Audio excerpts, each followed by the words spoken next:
in the Lost Land is a new film by Paul W.S. Anderson. He who brought us the Resident Evil franchise, Mortal Kombat in 1995, Event Horizon, movies like that.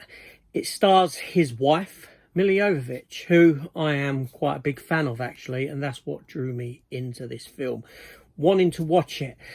But I was in for a bit of a letdown. So let's talk about it.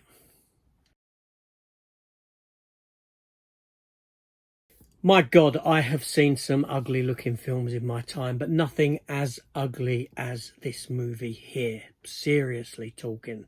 Right, so this film here, like I said, comes at us from Paul W.S. Anderson. Love him or hate him, his last 6 films have been flops. But he's done some quite enjoyable movies. You know, I enjoyed Mortal Kombat. Event Horizon is kind of an underrated movie.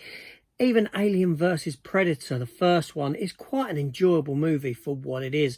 And I have a lot of love for the Resident Evil franchise. For the first half, at least. But I do like Milla Jovovich. I've always liked Milla Jovovich as an actress. Regardless of what she does, I tend to take a look at it. So to hear that she had been making or had made a new film, I was quite excited. The film, like I said, it stars her and also stars Dave Bautista, former wrestler, star of Guardians of the Galaxy, Drax. This film comes at us based upon a short story written by George R.R. Martin, who gave us Game of Thrones. And he has said that if this film does well, he will make or write a second short story for the sequel to be based upon. That's not going to happen because this 100-minute movie here has grossed worldwide less than $5 million. And the budget for the film is $55 million. So what went wrong with this movie? So the film itself is set in the future, a future where mankind and the world has turned to decay, essentially, and the last remnants of mankind live within this one city. It's a very strange kind of turnout for what has happened to mankind, in the sense that you've got half the people walking around in what looks like attire that would have been worn during sort of nights, the days of nights, and other half dressed like cowboys and akin to this. And we're introduced to the character of Milla Jovovich, who is this witch, essentially, that is tasked to go out into the wastelands to find some beast of sorts by the soon-to-be queen. She teams up with Dave Bautista, who's a cowboy-looking gun for hire, essentially, and they begin this journey. And you've got bad people, or you've got people on their tail that just always seem to be there regardless of what the plot throws in their way. They seem to be right there on the end of the tail. And it's a horrible script, it's a horrible story, but that's not the primary problem with it, because, you know,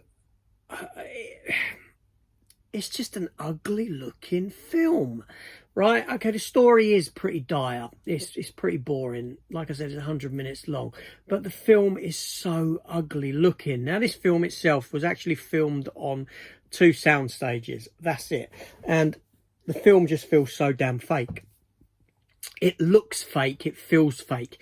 Imagine, if you will, the movie Sky Captain and the World of Tomorrow, which, as we know, was meant to look fake, right? It kind of looks like that, but worse. The colour palette of the film is just all browns. It just gives you this all brown, rustic looking colour and makes it look hideous, okay? The effects are poor because all the backgrounds are fake, you know. A lot of the stuff in the foreground is fake. It doesn't feel tangible. Nothing in this world feels tangible that we're given here other than the cast. But saying that, this is the first film that includes primarily CGI cast, to be honest, digital cast rather than real cast if that makes sense. What I mean is they've opted out of hiring extras and this sort of thing in the background. I know films have done this prior, but primarily they focused on CGI actors. So I don't know whether they've signed people up to this to use their CGI likeness and put them in the backgrounds and this sort of a thing. But that's what it sounds like. The film itself just feels incredibly fake, right? This is a film that feels like it should have come out maybe 20 years prior to where we are now. It's just not a good film. It's such a shame because Milla Jovovich, you know, she's a very attractive lady and she's in such a dire, ugly movie such as this.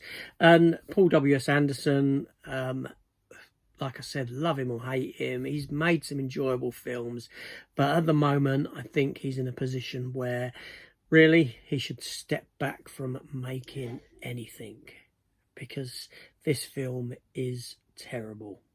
I got to the end though without switching it off, which is a bonus because I nearly did switch it off. It was bad.